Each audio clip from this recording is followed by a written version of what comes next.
and a very warm welcome to everyone. I am Sanjay Chawla, CIO, Equities at Baroda BNP Paribas Asset Management Company. Like always, in Market Insights, I will do a review of equity markets, cover some of the key elements which have a bearing on the equity markets in coming times, and in-depth analysis of key theme, and finally fund positioning. In this session, the key focus is on the geopolitical developments, the Israel war, and on demand expectation for the coming festive season. To begin with, let us review what has been happening in the equity markets. Globally, October month was pretty challenging with all indices, which is MSCI World Index, MSCI Emerging Market Index, and MSCI India declining by 1.5 to 3%, primarily spooked by the jump in the US Treasury rates.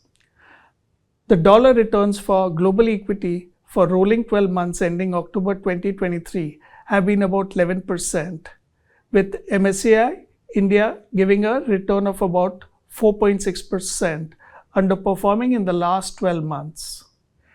During last 12 months, large cap have given a return of about 6%, with mid cap and small cap giving a stellar return of 25% and 30% respectively. Clearly, mid and small caps have outperformed large caps by a huge margin. Hence, it appears that MSCI India has underperformed MSCI Emerging Market Index. However, the breadth of the market in India was positive in the last 12 months. Let us look at the big picture in terms of macros. In the last episode, we had focused on India being an island of growth in global economy, which continues to struggle to report higher growth. Let us look at how some of the fast economic indicators are stacking up. They would be lead indicators of any change in India's growth trajectory. India's CPI fell to 5.02% YOY in September, coming in below consensus estimates, driven by sharp fall in food inflation led by vegetables. Inflation is now under RBI's target range. August IIP, which was up 10.3% on a YOY basis. This was better than expected, with all sectors, excluding consumer non-durables, witnessing a sequential rebound. Composite PMI stood at 61.0 versus 60.9 in the last month. Buoyant demand for Indian goods and services underpinned one of the highest PMI readings. The MPC unanimously decided to keep rates on hold. The stance was also maintained as withdrawal of accommodation with 5-1 majority. The GDP growth estimates and CPI estimates for FY24 was maintained at 6.5% and 5.4% respectively by RBI. The Q4 FY24 GDP growth inched up to 7.8%. This was led mainly by pickup in private consumption. Major drag was dip in government consumption and exports. With full year GDP estimates at 6.5%, the year-to-date GDP numbers trending higher than full year estimates indicates that growth is front-ended, and because of the base effect, we may witness slower than historical GDP growth in coming times. One big positive for India was the inclusion in JP Morgan Global Bond Index, which paves way for close to $24 billion of passive flows starting from June 2024 for the next year over 10 months, that is 1% every month, until the index gets to a 10% weight over a period of time. Other global bond indices like Bloomberg Bond Index, etc. may also start providing weight to Indian bonds. This is, of course, will have an implication on further improving the forex reserve.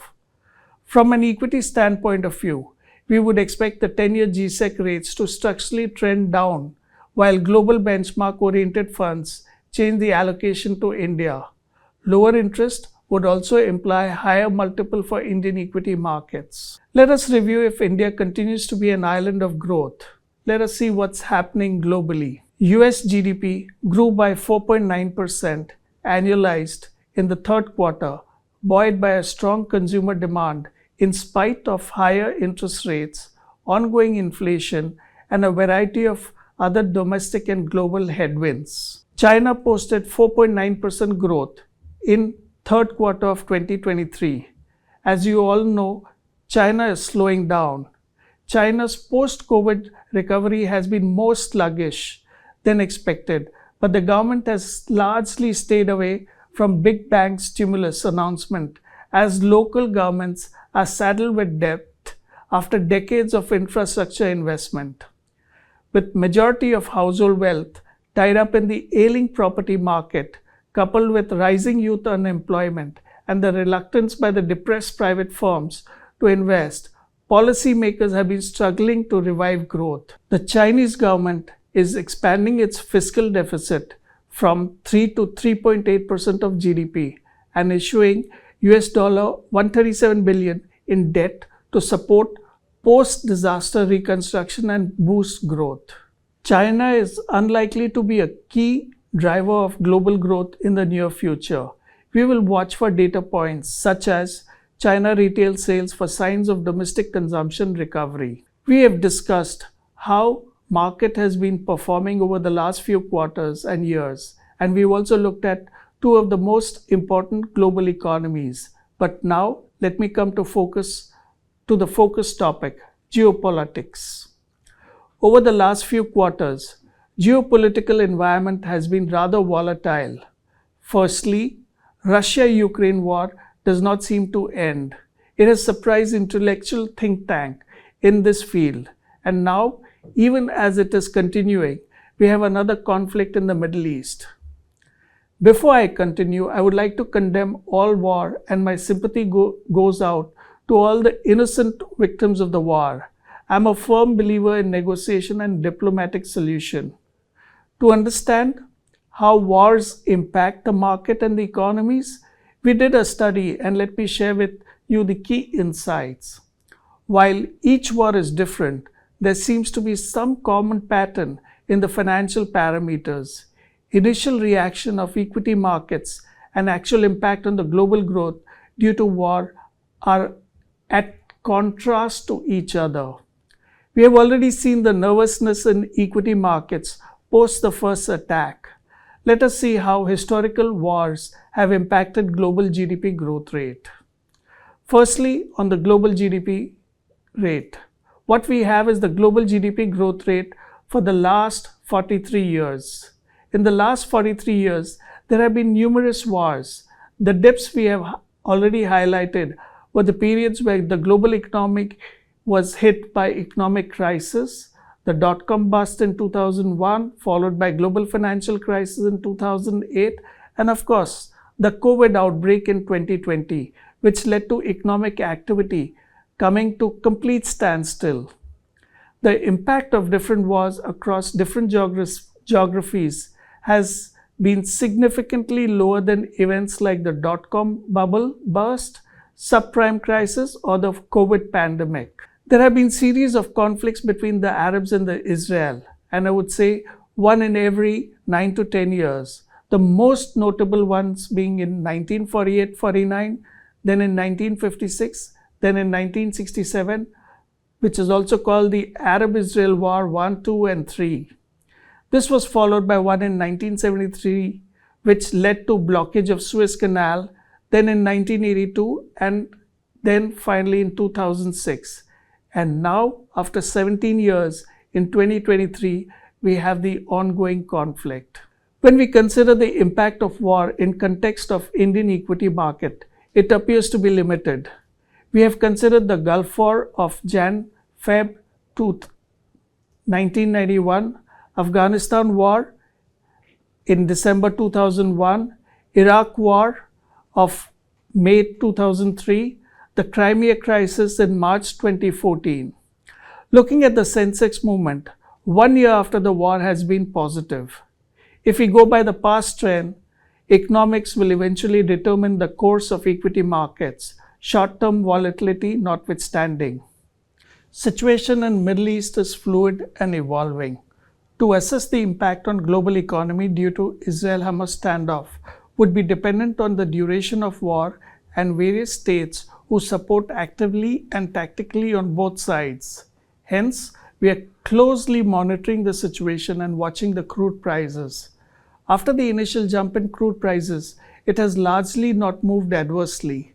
In the Indian context, in case the war prolongs and there's a 10% increase in crude oil prices, the CAT for India is likely to increase by 20 basis points, while the CPI may be higher by about 35 basis points.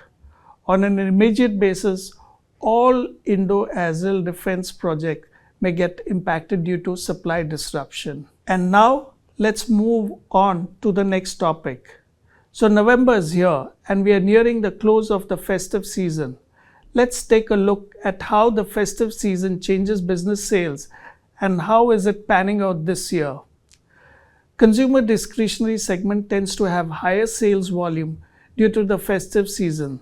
Therefore, festive season performance has a large role in the full year numbers. The festive season in country spans a period of almost 3 months, beginning with Onam in deep down south, followed by Ganesh Chaturthi in west and Durga Puja in east, and finally culminating into Dasera Diwali spread across the whole country. Onam therefore acts as a lead indicator into the main festive period of Dasera Diwali. This year, one technical reason which is likely to have a positive impact on the second half sales is that the festive calendar has some lag compared to last year. Dasera this year falls on 24th October compared to 5th October last year. This, we believe, would lead to competitively higher retail sales volume in Q3 FY24 versus Q3 FY23, that is last year. For this year, we have been witnessing healthy trends for the festive season, especially with regards to the premium segment. Healthy sales during the early festive season also continued during Navratri. Navratri 2023 witnessed healthy year-on-year volume growth for two-wheelers. Going forward, demand trend seems quite steady for personal mobility segment, that is passenger vehicle and two-wheelers. The two-wheelers also witnessed a gradual recovery led by premium bikes while entry segment continues to lag. For consumer durables also, the outlook seems to be healthy. In the early festive season, Kerala reported 24% growth in home appliances and electronics during Onam.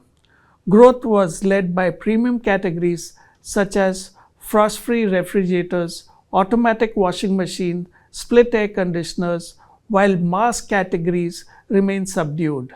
As per industry experts, later during the season, the festive season across e-commerce platforms have seen massive growth as compared to muted growth in 2022.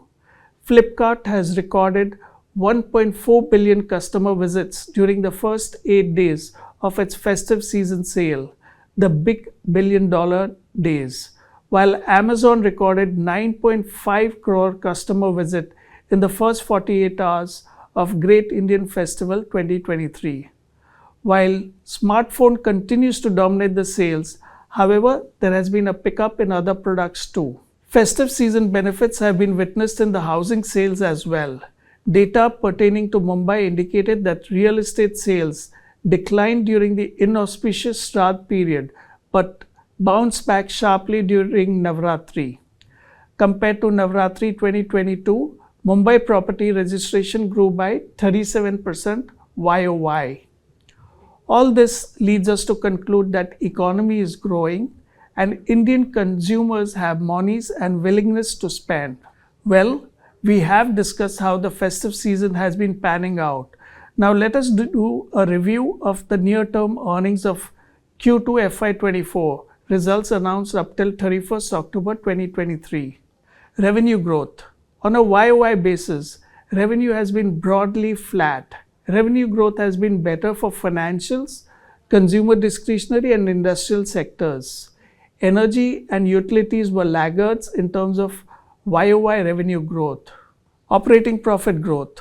On a YOY basis, operating profit growth has been strong at 40%, led by energy, materials, and consumer discretionary sector.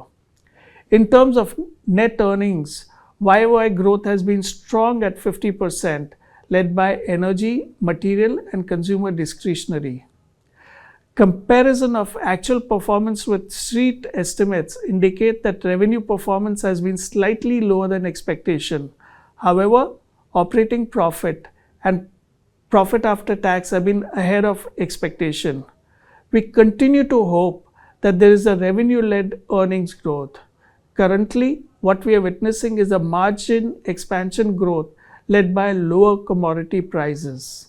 Given a view on the underlying macro and sector view, the key themes we are investing are 3 C's, that is, credit, consumption, and capex. On the back of strong credit growth and muted credit costs, we continue to believe there are pockets of money-making opportunities in the BFSI space.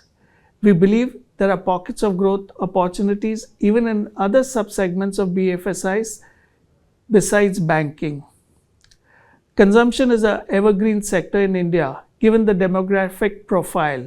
In recent times, the sector has seen some impact due to slowdown in rural demand. This has led us to focus on discretionary consumption like auto sector instead of staples. Finally, we are seeing India having a sustained capex cycle, which should drive the industrial segment and manufacturing sector. There has been multiple stimulus and manufacturing sector has picked up well in recent past. Favorable policy and business environment and multiple drivers like PLI scheme, China Plus One, improved capacity utilization, just to highlight a few of the factors, have led to improved output. Going forward, we expect government capex to begin before central elections are announced. On the long-term basis, we expect the greenification of environment to be the key catalyst for future capex in India. Thus, not only are there multiple factors in past, but there is a positive trigger for future growth in industrials and manufacturing. Now coming to our fund house and our funds and how are we positioned across schemes. In terms of sector weights, most of our funds are overweight on consumer discretionary, industrials, construction, healthcare and utilities and real estate sector. This is in line with our overall top-down view. We are underweight material sector in all our portfolios. Other key sector underweights across most funds are consumer staples, energy and IT sector.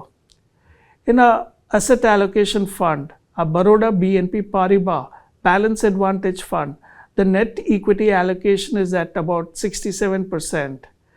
Net equity allocation is indicating that markets are neither into deep value nor in premium zone and are in line with long-term averages. I have highlighted Baroda BNP Paribas Balance Advantage Fund since it has completed 5 years, and I would like to personally thank you for your support. Dhanyavad. Mutual fund investments are subject to market risks. Read all scheme-related documents carefully.